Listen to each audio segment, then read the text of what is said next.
ஒரு காலத்தில் சந்தன் என்ற பெயரில் ஒரு அடர்ந்த காடு இருந்தது. இந்த காட்டில் பல வகையான விலங்குகள் வாழ்ந்து வந்தன. அனைத்து விலங்குகளும் ஒருவருக்கொருவர் மிகவும் ஒற்றுமையாகவும் மகிழ்ச்சியாகவும் வாழ்ந்து வந்தன. அவர்களுக்குள் ஒரு பலமான நட்பு இருந்தது. மேலும் அவர்கள் எப்போதும் ஒருவருக்கொருவர் உதவி செய்து வந்தனர். ஒரு நாள் வேறொரு காட்டிலிருந்து ஒரு யானை இந்த காட்டுக்கு தங்குவதற்காக வந்தது. அது ஒரு குட்டி யானை. உருவத்தில் சிறியதாக இருந்ததால் அது காட்டிற்குள் பாதையை மறந்து தொலைந்து போனது. எங்கே செல்வது என்று தெரியாமல் அந்த குட்டி யானை தவித்தது. மனமுடைந்த அந்த யானை ஒரு மரத்தின் அடியில் நின்று அழுது கொண்டிருந்தது. இதை தொலைவில் இருந்து ஒரு மானும் முயலும் பார்த்தன. சிறிது நேரத்திற்குப் பிறகு அவை யானையின் அருகே சென்றன. நண்பா, நீ ஏன் அழுகிறாய் என்று அவை அன்புடன் கேட்டன. அதற்கு அந்த யானை, நான் இந்த காட்டிற்குள் தொலைந்து போய்விட்டேன் என்று வருத்தத்துடன் கூறியது.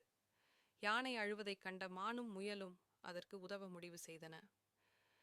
கவலைப்படாதே நண்பா, நாங்கள் உனக்கு உதவி செய்கிறோம் என்று கூறி குட்டி யானையை தேற்றின.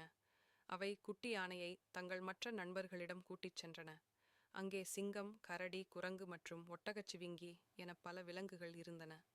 முதலில் மற்ற விலங்குகளை பார்த்து குட்டி யானை சிறிது பயந்தது. ஆனால் அங்கிருந்த விலங்குகள் அனைத்தும் அதனிடம் மிகவும் அன்பாக பழகின.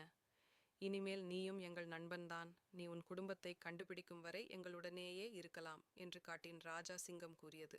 குரங்குகள் குட்டி யானைக்கு பிடித்தமான பழங்களை பறித்து கொடுத்தன. யானை மகிழ்ச்சியுடன் அவற்றை சாப்பிட்டது. தினமும் மானும் முயலும் யானையுடன் விளையாடின. மெல்ல மெல்ல அந்த குட்டி யானை தன் சோகத்தை மறந்து காட்டின் ஒரு அங்கமாக மாறியது. ஒரு நாள் ஒட்டகச்சிவிங்கி தன் நீண்ட கழுத்தை பயன்படுத்தி தூரத்தில் பார்த்தபோது ஒரு யானை கூட்டம் குட்டி யானையை தேடி வருவதை கண்டது. உடனே அனைத்து விலங்குகளும் சேர்ந்து சத்தமிட்டு யானை கூட்டத்தை தங்களிடத்திற்கு வரவழைத்தன. தன் தாயைக் கண்ட குட்டி யானை மிகுந்த மகிழ்ச்சி அடைந்தது. தன் குட்டியை காப்பாற்றி இவ்வளவு அன்பாக பார்த்து கொண்டதற்காக தாய் யானை மற்ற விலங்குகளுக்கு நன்றி கூறியது. அன்றிலிருந்து அந்த 2 காட்டிலிருந்த விலங்குகளும் பெரிய நண்பர்களாக மாறின. நீதி: ஆபத்து காலத்தில் உதவி செய்பவனே உண்மையான நண்பன். அன்பும் ஒற்றுமையும் எந்த ஒரு கஷ்டத்தையும் போக்க வல்லது.